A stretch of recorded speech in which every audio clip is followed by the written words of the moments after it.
My name is Corinna, and I'm so happy to welcome you to this lunchtime music meditation with Beginner's Ear.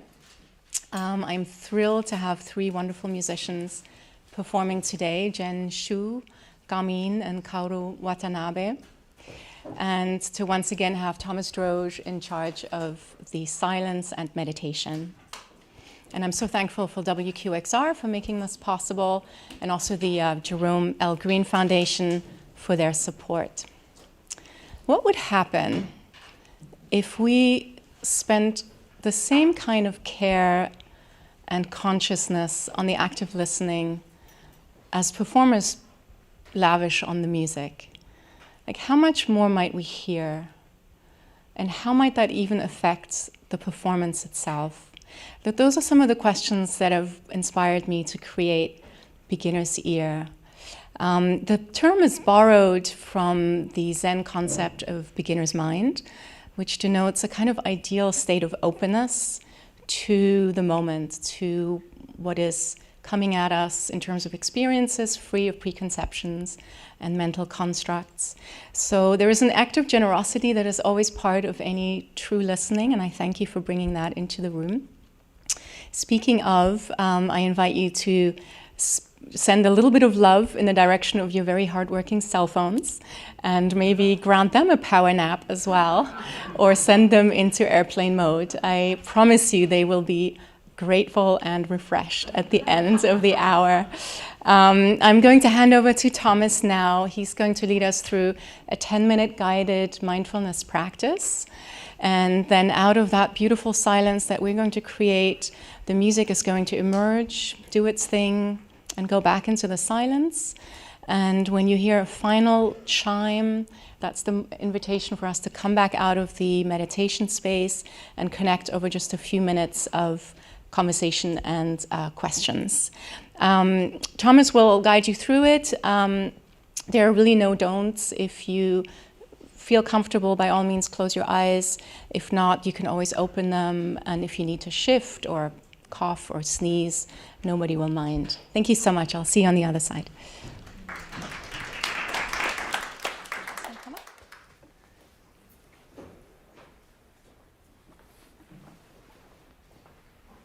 Our artists are coming up. Do you guys have me? Am I alive? Can everybody hear me? Oh, okay, there we are.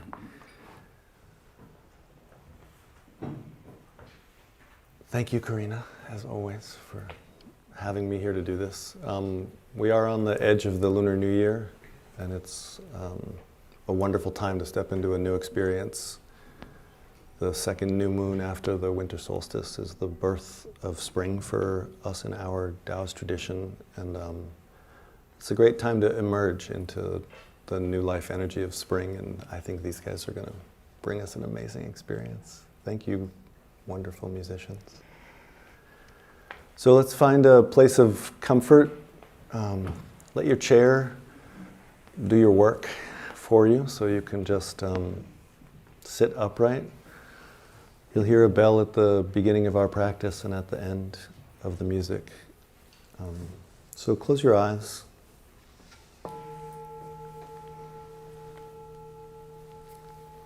Let your breath be smooth and even.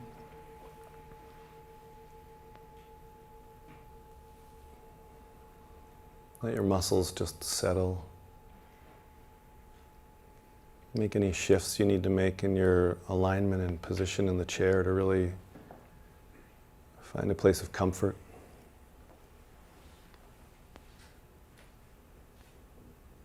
Take a deep cleansing breath in through the nose and out through the mouth to bring yourself into the room. And as you exhale, let the body just soften and release a little bit.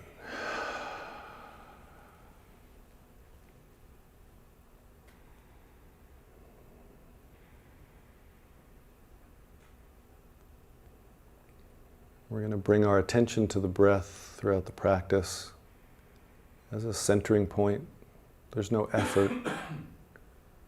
Just easefully, when you find your mind wandering off into thoughts and stories, come back to the guidance of the breath and let it Be like a river bringing your awareness to the inside of your body.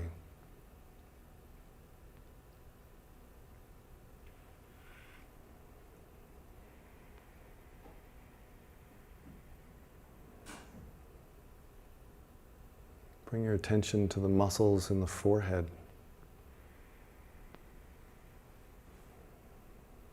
Let your forehead just soften and relax. Come down into the eyes. And feel the muscles of focus. Just let go with your exhale. The eyes relaxing into a soft inner gaze.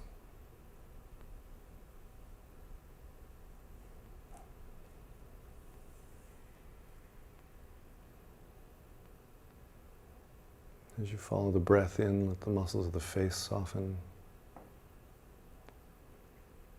The jaw unhinging and letting go into a comfortable, relaxed space.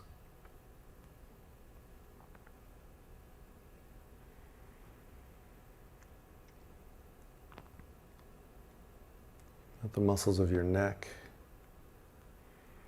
find a place where the head can balance neutrally and the effort of the neck muscles can let go.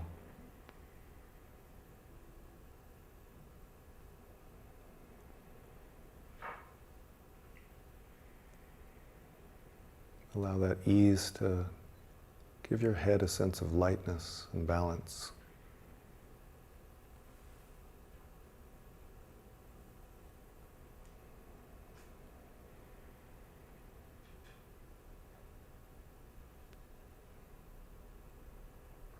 Feel the gentle rise of the chest on the inhale.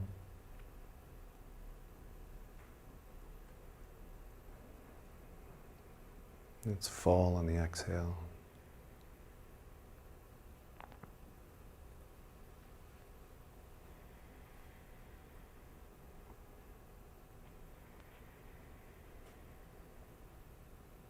Let the muscles of your stomach relax, and on your next breath in, let the abdomen just fill up easily.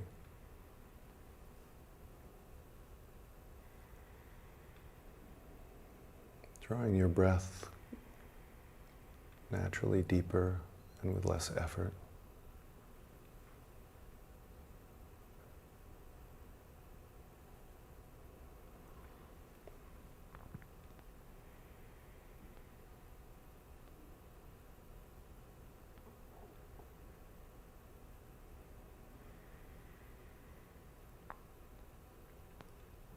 Let the left shoulder come into your awareness for a moment and feel the muscles of the shoulder on the left side resting, finding a neutral place of ease and comfort. The left arm, the left elbow opening, the left forearm and wrist, left hand and fingers, finding a nice, easeful place.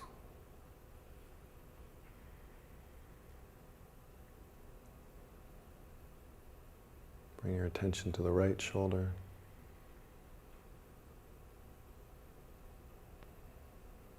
Using your breath, let the right shoulder find its natural resting place of comfort and ease. Let the doing of the shoulder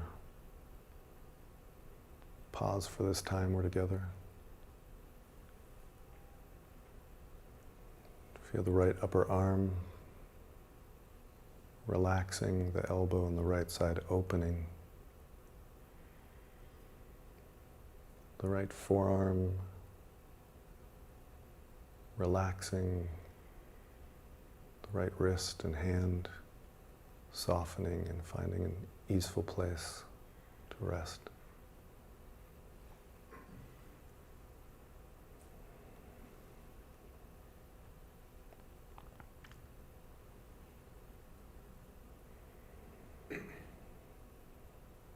Come into the left hip and the right hip. Together, let them find a comfortable seated place.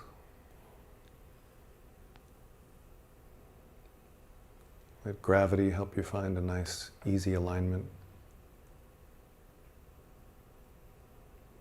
The left upper leg, the right upper leg.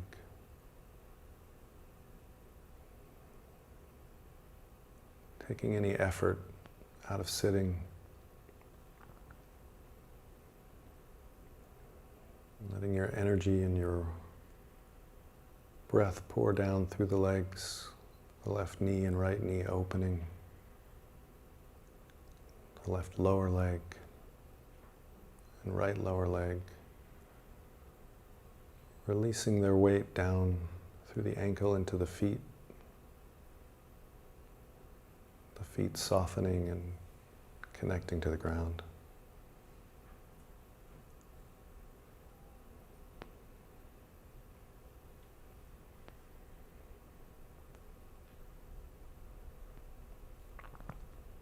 Feel your body in this place of soft, open, creative reception.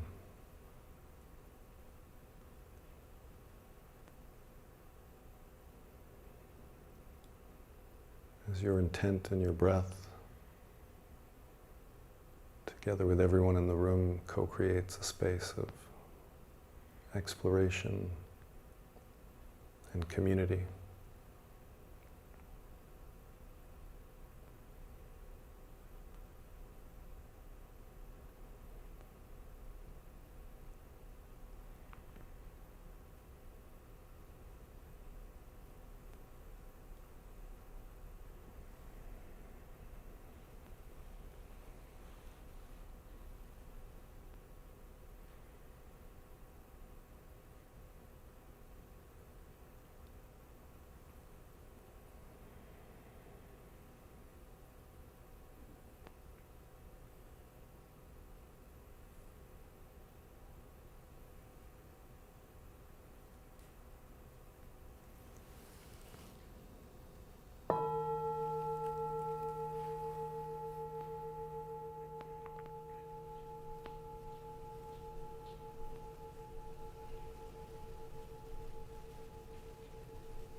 Thank you so much. It's hard to find words after going so deep into a place that seems so far removed from where we are. Thank you to the musicians for really transporting us to a very special place. And Thomas for setting the path there.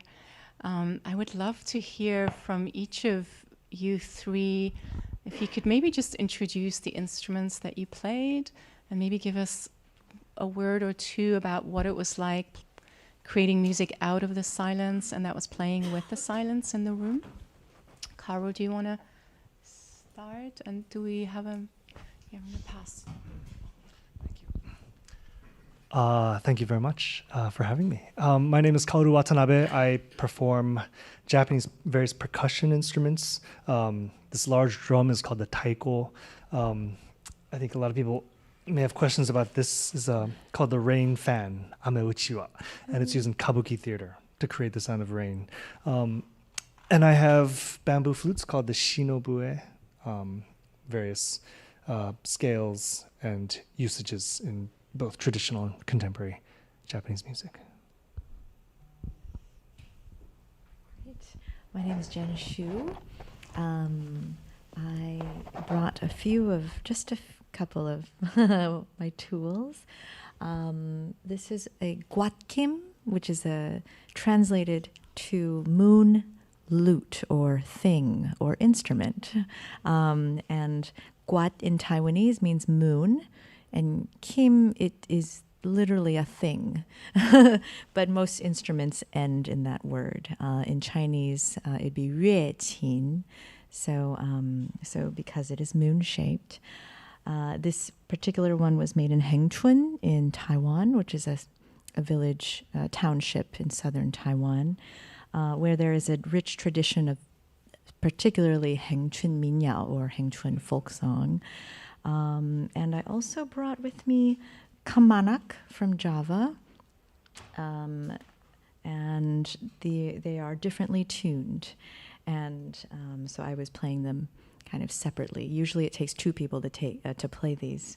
And usually it is played with gamelan and almost always with sacred dance or any court dance that you have watched or have seen. So so these are my tools that I brought for today. Oh, yeah. Hi, my name is Gamin.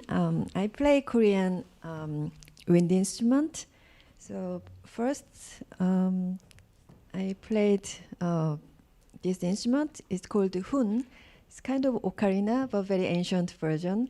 It used to play in ritual music in ancient time. And then I played this bamboo flute. We call danso. Dan means short, and so means bamboo. So because we have longer bamboo flute, so it's called danso. I play this one. And my main instrument is piri. This is another bamboo flute, but it has a reed, so different types of flute. So it has double reed and made of bamboo. And I have thin bamboo flute too. So I switched these ones to make some balance. So thinner one make a little bit softer sound. So we call it 새피리. 새 means thin. 새피리, and this is 향피리. 향 means home or Korean. So I have two different versions of piri. And this one is only instrument that I can make chord. Usually Korean music doesn't have chord, but this one can make harmony. It is called 생황. There is Chinese version sheng and Japanese version sho. This is Korean 생황. Made of bamboo also, and it has 17 pipes, so which means each 17 bamboo pipe can make note. And actually the material has changed, but ancient time it was originally made of gold. So it is a little bit changed material, but it's an ancient instrument. It has very old history. Thank you.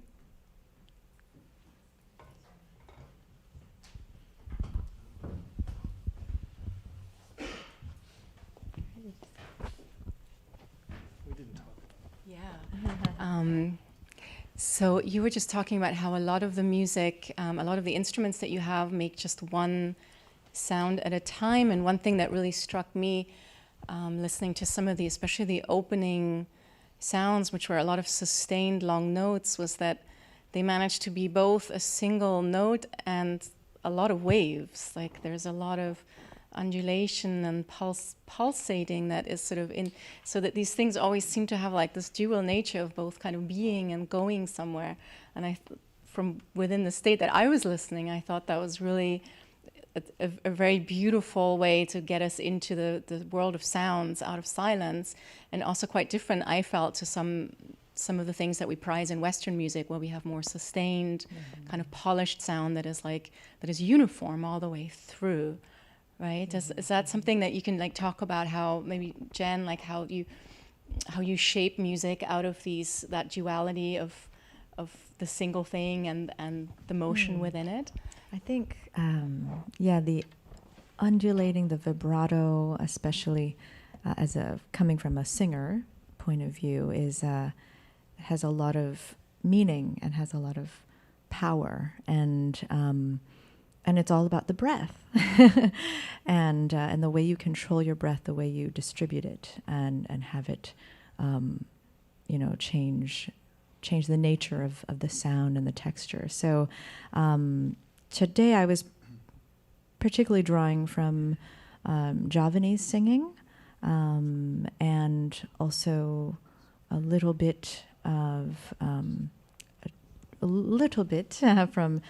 Korean pansori, but just in I kind of deconstructed vowels and consonants, but and then I kept it at a kind of very low volume, because pansori can be very loud over and powerful, but I kept it low for the purposes of today.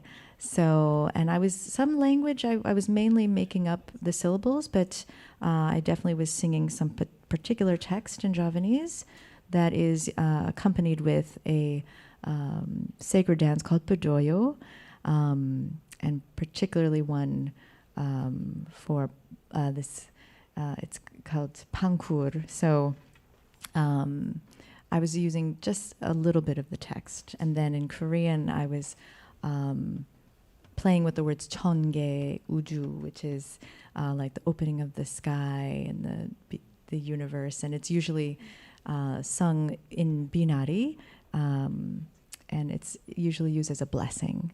So, and those two different traditions are so different vocally.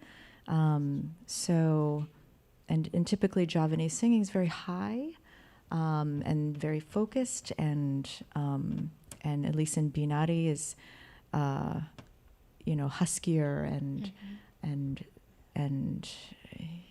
So I think vibrato, and I was really listening to how they were also straight tone and vibrato, and but it is really about the breath, which is what we were Kaoru, talking about. can you talk a little bit as playing on the transverse flutes, like how that undulation, to what extent it's a function of technique, and to what extent you bring in expression to make those things? Sure. It's interesting that I think like all of my instruments are designed to be very loud, actually. And I know that Gamin's as well, like the PD and some other instruments that she didn't bring, there's also some of the instruments she has, are also designed to pretty much always to be played loud. My instruments, whether they're used in festival music or in theater music, it's, for either outdoors or for large theaters. So I think it was something, as the three of us we're used to using our instruments in very different ways. And so we've all studied a lot of traditions, but then also exploring how to kind of deconstruct their use and kind of transform the sound of them. Having said that, like the fundamental idea of how to create sound is something that comes from the training, from the traditions. And so like the use of the vibrato, kind of similar to what Jen was saying, there's even within Japanese music, there's so many different traditions. And so I was kind of channeling at certain points, northern Japanese folk music, for example, which has, the north is very cold. And so it's known to be very harsh, like especially the winters are very harsh and the people are very robust. So there's a lot of kind of pride in that. And then there are other times when I was kind of taking it to Okinawa, where it's much more warmer, more relaxed climates. And so in that way, I'm kind of like drawing on a lot of different, both geographic, traditions, philosophies, and while listening to these sounds and kind of being aware of all the yellow cabs and Ubers rushing by and trying to kind of incorporating all that energy into the sound. So, yeah. Yeah, I wanted to see, were there any questions? Does anybody want to share what the experience was like for them? Are there any comments from our listeners, our co-creators? Yeah.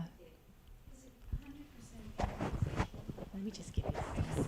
Is it improvisational, or is it completely improvisational, or is there any score, any underlying structure that you were holding the improvisation on? Pretty much all improvised. I mean, except like for me, there's certain text that I was using, but I was kind of reshaping it in the context. So there's a very set melody, but I was kind of altering it. Especially I remember one moment with the Senghuang. So I was like kind of fitting it into her harmony. But yeah, as usually I'm an improvising vocalist, so it's kind of easy to do that. But I think we're all improvisers, so we're very used to creating the structure as we go, and yeah. The only bit of structure that we really had was Jen was like, at 1:10, let's stop playing, and I realized afterwards that my watch was slow. And she kept looking at me like, why? Sorry, I was gazing at you. I was gazing at your beautiful flute playing. But, well, on that note, and mindful that we're in the middle of a Friday in the middle of Manhattan, thank you so much for creating space for silence and sounds. And thank you, Kaoru, Jen, and Gamin, for your beautiful art.